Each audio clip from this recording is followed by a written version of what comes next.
जिस दिन ये हुआ तो ये नेशनल कॉर्बेट पार्क में शूटिंग करा रहा था अपनी, तो ये अवेलेबल मैंने 3-4 बार कोशिश की, मिला ही नहीं मुझको। 5 या 6 बजे इसका फ़ोन आया, हाँ सतपाल भाई क्या हुआ?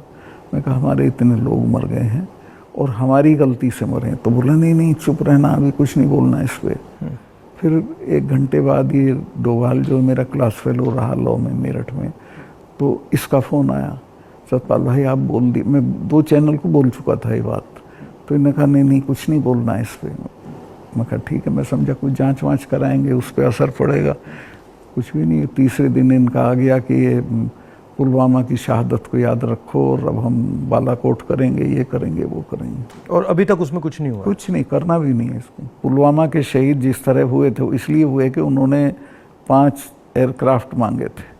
अगर वो मेरे से मांग लेते तो मैं इमीडिएटली कर देता। मैं तो वहाँ स्टूडेंट्स जब जम्मू में फंस जाते थे बर्फ में, उनको एयरक्राफ्ट से, क्योंकि दिल्ली में एयरक्राफ्ट इमीडिएटली मिलता है किराए पे। 4 महीने तक एप्लीकेशन उनकी पड़ी रही होम मिनिस्ट्री में, और 4 महीने बाद वो खारिज कर दी कि नहीं देंगे। तब वो सड़क से चले। इतना बड़ा, मतलब 4 महीने के लिए वो चले ही नहीं? चले ही नहीं, इसलिए कि वो सड़क से चलना बिल्कुल इनसिक्योर होता है, वो उनके उसमें नहीं है सिस्टम में। 5 जहाज मांगे थे उन्होंने, वो नहीं दिए। 4 महीने तक लटकाए रखे। और तो 4 महीने के लिए क्या होल्ड पे थे? क्या होल्ड पे थे? सब मेरे सामने नहीं आई। अगर मेरे सामने आई होती तो मैं उसमें कुछ करता। That was between CRP and home ministry. लेकिन ये थी कि अटैक हो सकता है। इसके अलावा वो जो गाड़ी टकराई थी वो 10 दिन से घूम रही थी वहाँ, पूरा आप समझिए कि भरी हुई विस्फोटक से। वो कैसे, मतलब इतना एक्सप्लोसिवली कैसे, मतलब ऐसे घूम रही थी? सिस्टम नहीं था ठीक से। और जब मैं गया हूँ फिर पुलवामा होने के बाद, तो जो 10 किलोमीटर का स्ट्रेच है उसमें लगभग 8-10 लिंक रोड मिलती हैं। एक भी सैनिटाइज नहीं थी उस दिन।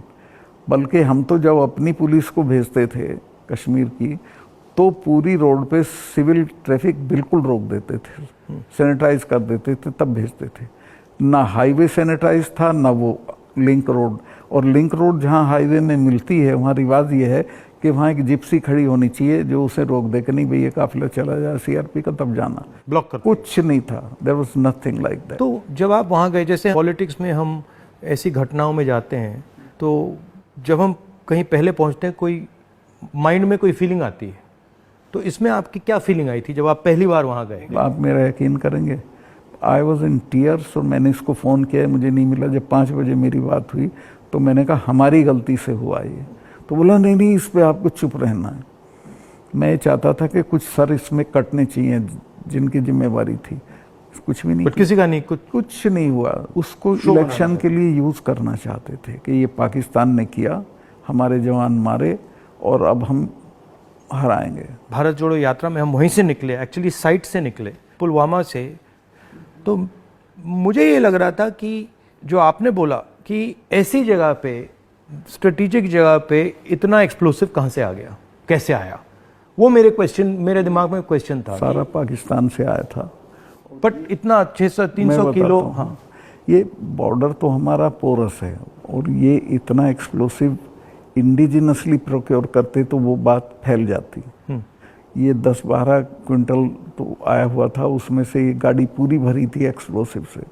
और बताया मुझे जब मैं गया कि साहब ये तो 10-12 दिन से घूम रही थी गाड़ी। जो गाड़ी चला रहा था उसका भी, मालिक का, दोनों का टेररिस्ट रिकॉर्ड था। दोनों कई बार गिरफ्तार हो लिए थे, फिर छूट गए थे, फिर गिरफ्तार हुए थे, फिर छूट गए थे। अच्छा। और उन पर कोई निगाह नहीं थी इंटेलिजेंस एजेंसीज की।